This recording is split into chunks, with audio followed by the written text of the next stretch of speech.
예. 8절부터 읽죠. 네. 그러므로 회개에 합당한 열매를 네. 예. 그러므로 회개에 합당한 열매를 맺고 속으로 아브라함이 우리 조상이라 생각하지 말라. 내가 너희에게 이르노니 하나님이 능히 이 돌들로도 아브라함의 자손이 되게 하시리라.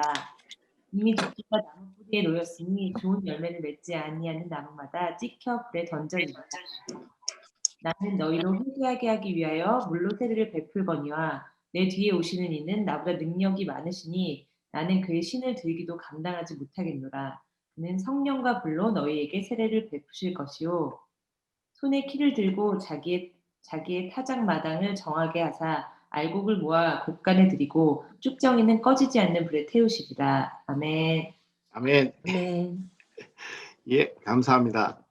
예, 제가 오늘은 그 줌을 두 군데를 로그인을 했어요. 한쪽에 저쪽에 피아노 옆에 제가 이제 들어가가지고 아까 찬양하다가 주기도문 할 때 빨리 이쪽에 와가지고 다시 이제 설교를 하는데 이 제 책상이 이제 설교하기는 좀 셋업이 잘 돼 있고 근데 오늘 또 찬양은 해야 되겠고 그랬더니 이제 저쪽에 호스트로 로그인된 게 꺼지는 바람에 다 한꺼번에 꺼졌던 것 같아요.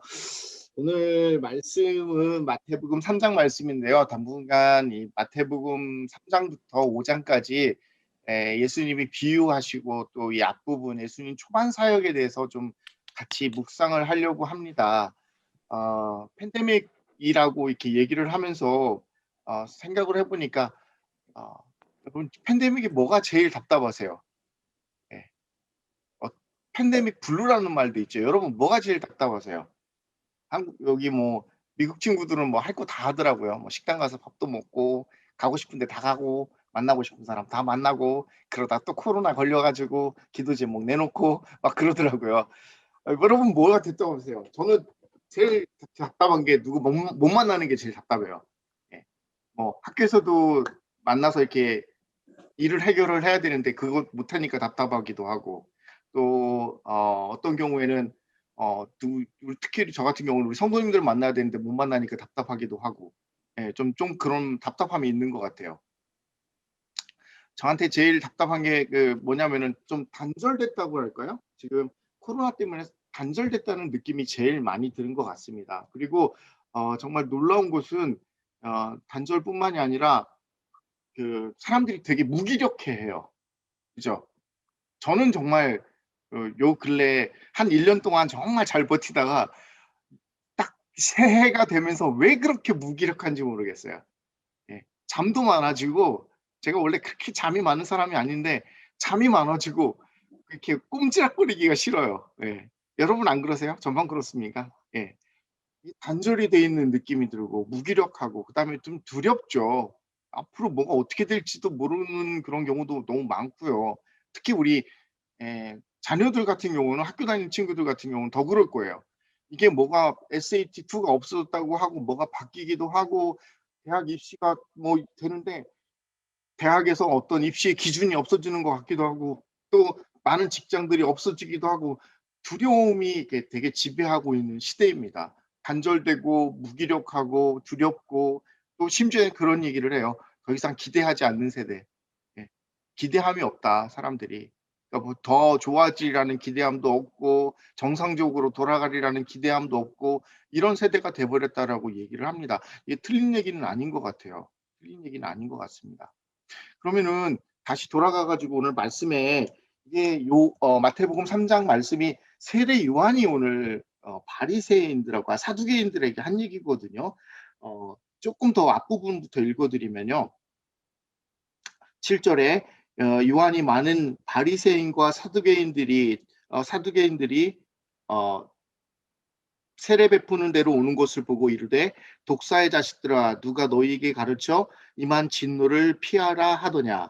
그러므로 회개에 합당한 열매를 맺고 이렇게 시작을 해요. 제가 7절을 빼놨는데 바리새인과 사두개인이 세례 요한이 세례를 베푸는 그 자리로 옵니다. 그러니까 얘기를 하는 게 독사의 자식들아라고 얘기를 해요. 독사의 자식들아. 완전히 대놓고 이 멍멍이 자식들아라고 욕을 한 거예요.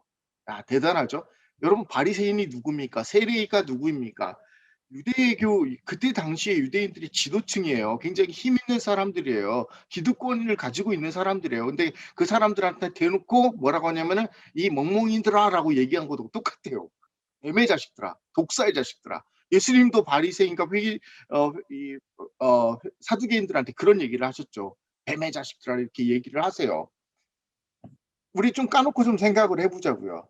바리새인이 뭘 잘못했다고, 세리가 뭘 잘못했다고 이렇게 욕을 신나게 그냥 사발로 들여 마실까요? 예? 왜 이렇게 욕을 먹을까요? 바리새인, 사두개인, 아니 잘못한 거 사실 없어요. 왜 그냥 신앙적으로 봐도 이 사람들만큼 열정적으로 율법을 지키고 하나님의 말씀대로 살려고 노력했던 사람이 없어요. 하루에 5번 예배를 드리고 매주 금요일 되면은 유대인 규례를 따라 가지고 안식일 전날 목요일이네요. 목요일에는 항상 금식을 하고 자기들이 가지고 있는 심지어 정원에서 나오는 텃밭에서 나오는 그런 채소까지도 11조를 드렸던 사람들이에요. 나름대로. 그런데 세리 요한한테 이렇게 욕을 바가지로 얻어먹고 있는 거예요. 도대체 뭘 잘못해? 더더군다나 이 세례 요한한테 요한이 세례 주고 있는 곳에 나갈 정도 사람들이면은 뭔가 좀 관심 있고 뭔가 좀 새로운 것에 뭔가 새로운 분위기에 관심 있는 사람들인데 이 사람들한테 대놓고 세례 요한이 막 욕을 막 아주 심한 욕을 해야 된단 말이에요. 뭘 잘못했길래? 뭘 잘못했길래 그럴까요? 오늘 좀 그걸 좀 보고 싶더라고요. 과연 정말 이 사람들이 뭔가 큰 죄를 저질러서 뭔가 손가락질 만한 받을 만한 일을 했기 때문에 세리요한이 이렇게 심한 말을 하고 예수님도 이들에 대해서 책망을 할까? 세리 어 일단 바리새인들 같은 경우는요. 율법사들이잖아요. 공부를 많이 하고 율법을 많이 배우고 율법을 가르치는 사람들이에요. 예. 그리고 이 사람들이 성전에서 예배 드리는 걸 통해 가지고 이 사람들이 그 신앙을 유지하는 데 중추적인 역할을 한다고요. 근데 바리새인들한테 하는 책망은 뻔하죠, 사실. 너무 율법을 마음의 중심에서가 아니라 자기들이 율법을 율법대로 지켰기 때문에 책망을 받는 겁니다. 사두개인들은 뭐 하는 사람들이냐면은 서기관들이라고 하잖아요. 근데 사실은 바리새인 중에 사두개인들도 있어요. 이게 명확하게 구분되지 않아요. 바리새인이나 사두개인이나 뭐 세리들은 좀 구분이 되죠. 이 사람들은 정말 면허증 가진 사기꾼들이니까 이 사람들은 구분이 돼요. 근데 사두개인하고 바리새인들은 애매한 선을 가지고 있다고요. 근데 그들이 가지고 있는 그들의 나름대로의 정치적인 환경이라든가 생활하는 모습을 보면은 이스라엘 사람들이 유대인들이 그들을 믿고 따를 정도면 그래도 나쁘진 않았을 텐데 세례 요한이 이렇게 욕을 하는 거예요. 예수님이 책망을 하는 거예요. 이 사두개인들과 바리새인들이 있는 세례 요한이 활동하던 이 시대는 사실 이미 이스라엘이란 나라는 없어졌어요. 누가 다스립니까? 일단 기본적으로 로마 땅이에요. 이 영토는 로마가 다스리는 땅입니다. 그리고 옛날 다윗 시대처럼 이 유대인들이 자치를 하는 것이 아니라 그 지방의 토족들, 지방의 그 지방, 그러니까 유대를 전체를 다스리는 거, 이스라엘을 전체를 다스리는 것도 아니고 조각조각 자기 지역 안에서 자기가 왕이다 또는 자기가 뭐다라는 식으로 이렇게 그 지역을 장악하고 있는 지역 세력이 있고 그리고 그 사람들 사이에 바리새인하고 세린들이 끼어 있는 거예요. 그러니까는 크게 유대인들의 사회가 로마, 그다음에 지역 왕들, 그다음에 사두개인과 바리새인 이렇게 지도층이 3가지로 나눠져 있었던 거죠. 근데 심지어는 헤롯은 또 유대인도 아니에요. 이 사람은 유대인도 아니었어요. 모압 족속이었는데 어떻게 하다가 유대인의 왕이 된 거예요. 희한하죠. 나라를 잃어버리니까 이방인들이 와가지고 유대인을 다스리는 형태가 돼버린 거예요. 바리새인들의 입장에서는요. 뭘 할 수 있는 사람이 아니에요. 자기들이 율법이나 좀 얘기할 수 있고 자기가 이스라엘 백성들한테 뭐 이렇게 좀 영향력은 미칠 수 있지만 이 사람들이 큰 정치적인 힘을 물론 종교 쪽에서는 당연히 독자적인 권한을 가지고 있지만 뭔가 할 수 있는 사람들이 아니에요. 굉장히 어떻게 보면은 정치적으로는 무기력한 사람들이에요. 무기력해요. 그리고 이 세례 요한이 활동하다 예수님이 태어나시는 이 활동하시기 전에 이분은요 무려 400년 동안 말라기 선지자 이후 400년 동안 하나님으로부터 메시지가 없어요. 하나님이 더 이상 이스라엘 백성들에게 얘기하지 않으세요. 세례 요한이 나타날 때까지, 그리고 예수님이 오시기까지 400년 동안 하나님께서 늘 말씀하시고 이스라엘 가운데 함께 계셔서 선지자를 통해서 뭔가 이렇게 역사하시던 하나님이 400년 동안 꼼짝을 안 하세요. 좀 심한 말로 찍소리도 안 하세요. 사두개인과 이 바리새인은 영적으로 굉장히 큰 단절감을 느끼고 답답했을 겁니다. 어떻게 할 수가 없는 거예요. 너무 답답해서. 그리고 이들에게는 자기의 나라를 회복할 거라는 희망이 없어요. 희망이. 자기들이 뭔가 할 수 있을 거라는 메시아가 온다는 소망이, 메시아라는 소망을, 이 메시아를 기다리긴 기다렸지만 이 사람들에게 사실 메시아가 언제 올지 모르는 거예요. 바리새인과 사두개인이 세리요한에게 욕을 얻어먹으면서 그들에게 처했던 상황은 이러합니다. 로마가 지배하죠. 하나님께서는 400년 동안 침묵하셨죠. 그리고 자기들이 할 수 있는 건 없죠. 자기 나라를 회복하고 겨우 자기가 가지고 있는 성전을 유지하는데 그냥 급급해 있는 사람들이에요. 여러분, 우리는 지금 어떨까요? 이 팬데믹 때문에 가장 크게 느껴지는 거, 저는 단절감이에요. 단절감. 다 막혀 있어요. 단절감. 사람들과의 관계도 단절돼 있죠. 사회와도 여러 가지 더 관계가 단절돼 있죠. 그냥 집에만 꼼짝 않고 있죠. 단절감이에요. 단절감. 또 무기력함도 있습니다. 우리가 뭔가 하고 싶어도 할 수 있는 게 정말 많지 않아요. 그러니까 사람들이 이제는 그 팬데믹 블루, 우울증도 온다고 하고요. 정말 요즘 CDC 통계를 보니까 10대들 4명 중에 1명은 자살 충동을 느낀다고 하고 어마어마하더라고요. 이 사람들이 정신적으로 받는 피해가. 우리하고 너무 상황이 비슷하지 않나요?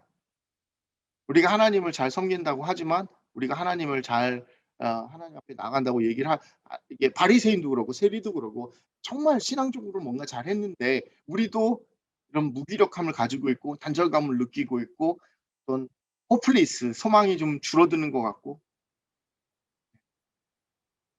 근데 결정적으로 세례 요한이 이 바리새인들에게 책망했던 게 있어요. 책망한 게 뭐냐면은 우리 본문 말씀해 볼게요. 계속.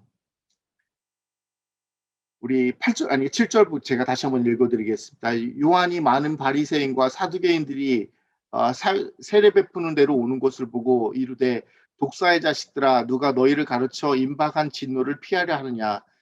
그러므로 회개에 합당한 열매를 맺고, 회개에 합당한 열매라 그랬습니다.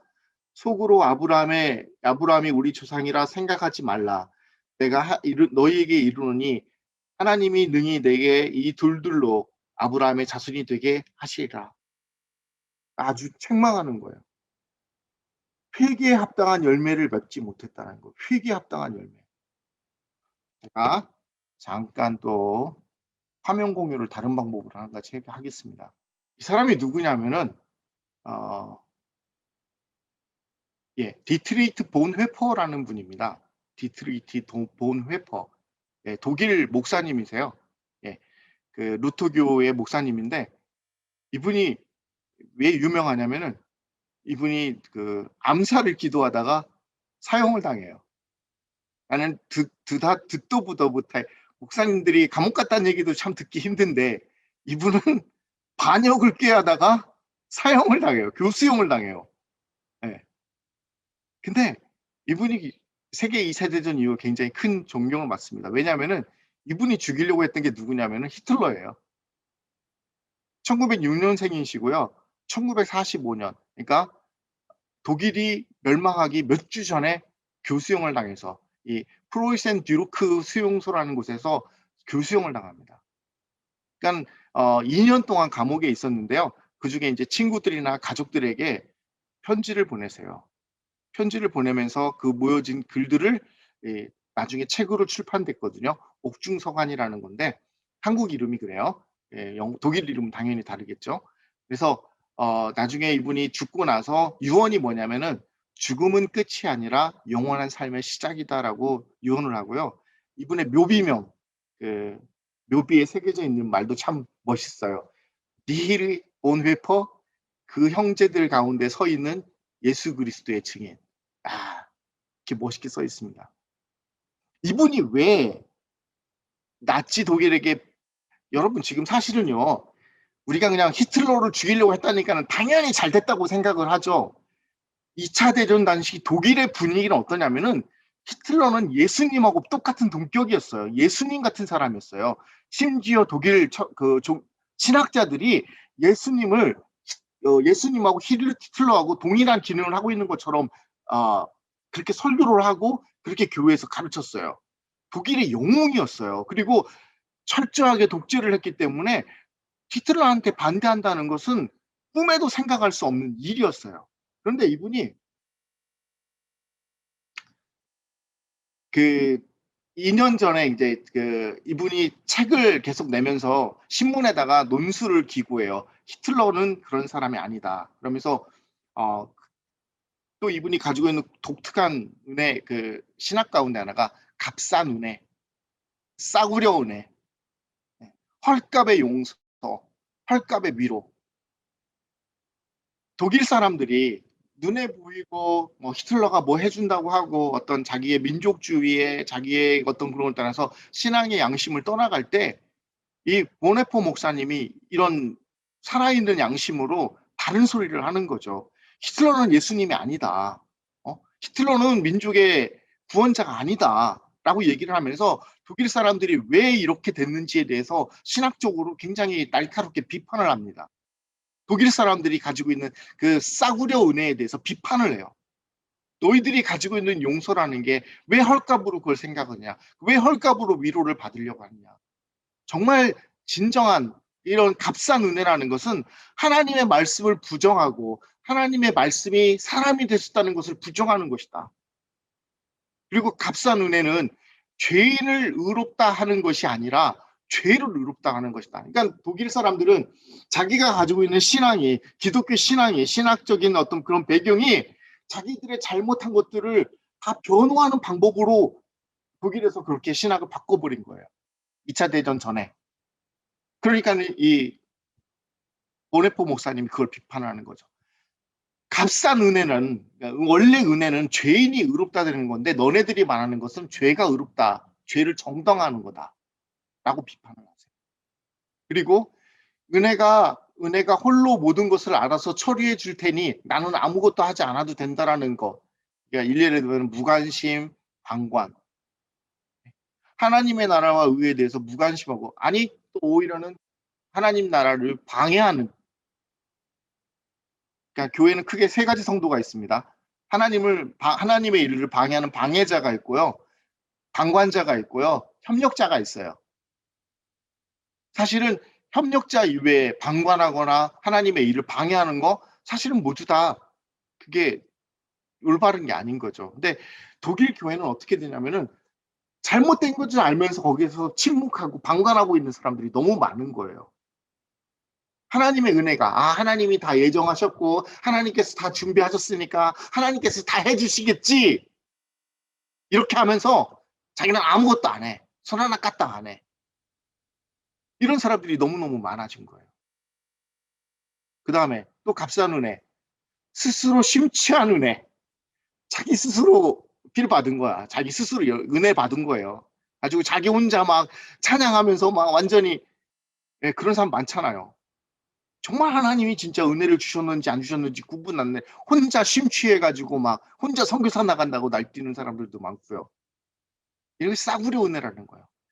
그리스도를 본받음 없는 은혜, 예수님을 본받지 않는 은혜가 싸구려 은혜라는 거예요. 십자가가 없는 은혜, 이것도 싸구려 은혜라는 거예요. 살아계신 예수 그리스도, 곧 사람이 되신 예수 그리스도를 무시하는 은혜, 이게 다 싸구려 은혜라는 거예요. 값싼 은혜라는 거예요. 또 값싼 은혜 이렇게 얘기합니다. 올라가라. 값싼 은혜는 그리스도를 따름이 없는 은혜뿐만이 아니라 고난이 없는 은혜, 성육신의 실천이 없는 은혜, 예수 그리스도의 삶이 없는 그런 은혜가 다 싸구려 신앙이다라고 얘기를 하는 거예요. 자, 제가 다시 나가겠습니다. 여러분, 보네포 목사님이 그 활동했던 그 시대에 나치는 정말 무자비합니다. 우리가 뭐 한국이 독재 정권, 뭐 군사 정권 이런 거 북한하고도 어쩌면은 비교가 안 될 수도 있어요. 예. 그런 무기력하고 나태함에 빠져 있고 방관자인 독일 교회에 향해서 이 보네포 목사님은 이게 너희들이 지금 취해 있고 너희들이 지금 하고 있는 그 신앙의 자선은 싸고 그냥 싸구려 은혜 가운데 너희들이 머물러 있다라고 독일 교회를 날카롭게 비판하셨어요. 그리고 히틀러를 비판했습니다. 그러니까 완전히 나치한테 찍혀가지고 나중에 실제로 이 보네포 목사님이 히틀러를 암살하려고 하는데 조력자 역할을 하다가 그게 들켜가지고 교수형을 당하는 거예요. 제가 아까도 얘기했죠. 지금 우리에게 가장 많이 다가오고 느껴지는 거 단절감, 무기력함, 뭔가 할 수 없는 호플리스. 바리새인들은요. 바리새인도 충분히 저는 변명할 수 있다고 생각을 해요. 로마가 다스리고 있고 자기들에게 왕이 헤롯 왕이 있고 자기들이 뭔가 바꿀 수 있고 변화시킬 수 있는 거 아무것도 없다는 얘기예요. 저는 우리 교회가 오늘 이 회개에 합당한 열매 은혜라는 이런 말을 보면서 우리 교회가 좀 우리 스스로가 다시 한번 돌아볼 수 있기를 바랍니다. 사실은 제가 이건 여러분한테 설교하는 게 아니라 저 자신한테 설교하는 거예요. 제가 몇 주 동안 계속 내적으로 막 그 몸부림치면서 하나님 말씀을 붙들었을 때 하나님께서 저한테 회개에 합당한 열매를 맺어라. 값싼 은혜가 아니라 싸구려 은혜가 아니라 정말 내 안에 그리스도가 살아있고 그리스도를 본받는 모습이 있고 우리가 아까 찬양했지 않습니까? 낮의 해처럼 밤의 달처럼 그렇게 살 수는 없을까? 예수님 욕심도 없이 어두운 세상 지키며 온전히 남을 위해 살듯이. 아니 그렇다고 제가 막 보네포 목사님 얘기했다고 막 세례요한 얘기했다고 해서 여러분 다 모든 거 내던지고 광야로 가고 막 정부를 막 뒤집어 엎고 뭐 이러라는 얘기는 아니에요. 그러한 얘기가 아니라 우리 삶 속에서 삶의 한순간이라도 삶의 한 조각이라도 정말 우리 안에 십자가가 살아있는지 예수님이 살아계신지 그리고 그 예수님께서 예수님을 본받는 삶이 우리 안에 있는지 되돌아보기 원한다는 거예요. 여러분 예수님은 십자가에서 물과 피를 다 쏟으시고 죽으셨습니다. 3일 동안 죽으셨어요. 죽는 건 뭡니까? 죽는 건 단절이에요. 죽은 사람하고 얘기한 사람이 있습니까? 없잖아요. 죽으면 끝이에요. 누구도 만날 수 없고 누구도 얘기할 수 없어요. 단절이에요. 죽는 사람이 뭔가 할 수 있습니까? 아무것도 못해요. 그냥 땅속에 묻혀서 그냥 다시 부활하려는 말 기다리고 있는 거예요. 근데 우리 예수님께서는 그 죽음을 이기시고 부활하셨다는 겁니다. 그 모든 단절감 같은 것들 예수님이 다 끊어버리셨어요. 그리고 그 모든 무기력함, 할 수 없는 모든 소망이 없는 그 모든 것들을 주님이 다 끊어버리셨어요. 그 모든 것들을 이기고 우리 주님께서 부활하신 거예요. 그리고 우리에게 말씀해 주시잖아요. 예수님을 믿으면 우리에게도 부활이 있다라고 얘기해 주시잖아요. 온 세상이 지금 무기력함과 단절감과 이런 상처받은 것들로 다 가득하게 덮여져 있습니다. 근데 사두개인들처럼 바리새인들처럼 우리는 어쩔 수 없잖아요. 뭐 우리가 어떻게 팬데믹을 치료합니까? 목사님 말도 안 되는 소리 하세요. 이 세상이 지금 어떤 세상인데 바랄 걸 바라야죠. 예. 그럼에도 불구하고 우리 안에 정말 그 싸구려 은혜가 아니라 그냥 하나님이 뭔가 문제를 해결해 주시고 뭔가 좀 만져 주시고 찬양으로 좀 은혜 주시고 이러는 거 말고 우리 안에 정말로 예수님의 십자가가 살아 있다면 이 상황에서라도 이 순간에 이 어려운 상황 속에서라도 뭔가 좀 더 하나님을 위해서 정말 우리 마음이라도 우리 몸은 안 따라주고 상황은 따라주진 않더라도 정말 예수님처럼 바울처럼 살아보려고 노력해야 되지 않겠냐는 거예요. 여러분 우리 교회는 방해꾼이 없습니다. 근데 어쩌면 우리 교회는 무관심한 사람이 많을 수도 있어요. 한번 되돌아보세요. 하나님을 위해서 여러분들이 협조자였습니까? 여러분 협조하셨어요? 하나님의 의를 이루기 위해서, 하나님의 이 땅 가운데 실현되기 위해서 여러분 얼마만큼 깊이 들어가서 하나님과 함께 하셨습니까? 저보고 하는 설교예요, 저보고. 저 상처받지 마세요. 저보고 하는 설교예요. 아, 목사라는 인간이, 그죠? 목사라는 인간이 참 쪼잔하더라고요. 되돌아보니까. 정말 내가 맨날 찬양하면서 예수님처럼 바울처럼 그렇게 살 수는 없을까? 욕심도 없이. 이거 공연불이었더라고요. 제가 깊이 되돌아보니까. 제가 값싼 은혜에 젖어 있었더라고요. 먹고 사는 문제만 해결되면 되지, 우리 애들만 잘 되면 되지, 우리 교회만 괜찮으면 되지. 제 스스로가 이렇게 값싼 은혜에 젖어 있었더라고요. 삶의 어느 한 구석에서도 그리스도의 향기가 나지 않는 거예요. 그러니까는 세례 요한이 이 독사의 자식들이라 해도, 저한테 말을 해도 저는 할 말이 없는 거예요. 예수님이 독사의 자식들이라고 얘기해도 저도 바리새인하고 사두개인하고 똑같은 사람이었던 거예요. 저는 그랬을지라도 여러분은 그렇게 되지 마시라고요. 하나님의 일을 방해하는 사람은 당연히 되지 말아야 되고, 하나님의 일에 대해서 방관하고 그냥 무관심한 그런 사람이 아니라, 하나님의 일에, 하나님의 나라와 의에, 하나님의 사랑이, 하나님의 치유가 이 땅 가운데 임하여지는 그 일에, 그러니까 마음만이라도 하나 더 얹혔으면 좋겠습니다. 제가 계속 이 마태복음 요즘 말씀 묵상하고 있는데, 너무나도 큰 도전이 되고 있어요. 사단은 우리가 받은 은혜들을 빼앗아가는 것뿐만이 아니라 그 받은 은혜를 변질시키는 역할도 하더라고요. 그 받은 은혜를 아주 값싸게 싸구려로 만들어버리는 능력이 있어요. 참 대단한 것 같아요. 사랑하는 여러분, 우리가 이왕에 하나님 믿는 거, 이왕에 하나님, 예수님처럼 바울처럼 살기로, 예수님을 주로 모시고 살기로 작정했는데 싸구려 은혜에, 그런 값싼 은혜에 젖어들지 않기를 주님의 이름으로 축원합니다.